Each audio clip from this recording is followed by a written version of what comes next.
ഈ ബേപ്പൂർ അന്താരാഷ്ട്ര ജലോത്സവ വാർത്തകൾ നമുക്ക് കാണാം. ചൂണ്ടയിടൽ മത്സര ഇനമാക്കിയിരിക്കുകയാണ് അവിടെ.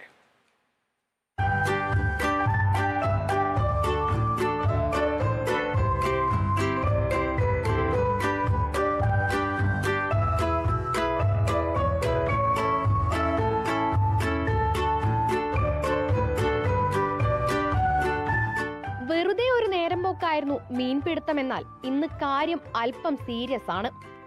വാട്ടർ ഫെസ്റ്റിവൽ അവസാന ലാപ്പിലേക്ക് എത്തുമ്പോൾ ഏറെ മികവുറ്റതാവുകയാണ് ചൂണ്ടയിടൽ. പുലിമുട്ടിൽ വെച്ച് നടന്ന മത്സരത്തിൽ 83 പേർ പങ്കാളികളായി.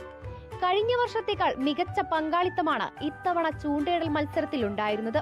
ചൂണ്ടയിൽ കുരുങ്ങുന്ന മത്സ്യങ്ങളുടെ തൂക്കമനുസരിച്ചാണ് വിജയികളെ തീരുമാനിക്കുന്നത്. മത്സരത്തിന് ഏതു തരത്തിലുള്ള ചൂണ്ടയും ഉപയോഗിക്കാം. ഒന്നാം സ്ഥാനം നേടുക എന്നുള്ളതായിരുന്നില്ല പലരുടെയും ലക്ഷ്യം. പങ്കാളിത്ത താല്പര്യം കൊണ്ട് മാത്രം വിവിധ ജില്ലകളിൽ നിന്ന് എത്തിയവരും ഇതിന്റെ ഭാഗമായിട്ടുണ്ട്.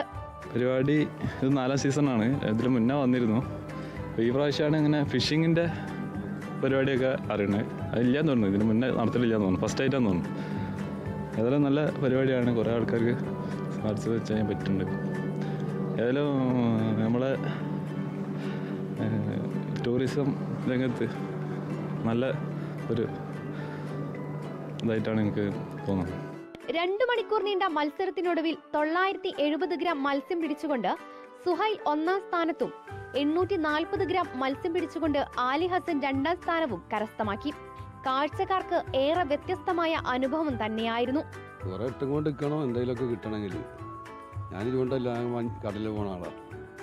അപ്പോൾ എനിക്കതിനെ പറ്റി ഒന്ന് പറയാൻ മനുഷ്യത്തൊഴിലാളിയെ കൊണ്ട് ഇവിടെ എന്ന് പറഞ്ഞാൽ എപ്പോഴെങ്കിലുമൊക്കെ എന്തെങ്കിലുമൊക്കെ ചൂണ്ടൊക്കെ ഒത്തിയെങ്കിലായി, അല്ലാണ്ടൊന്നും കിട്ടൂല. ഇപ്പൊ കണ്ടില്ല, കല്ലാട്ട കിട്ടിയ അതൊന്നും കിട്ടൂല.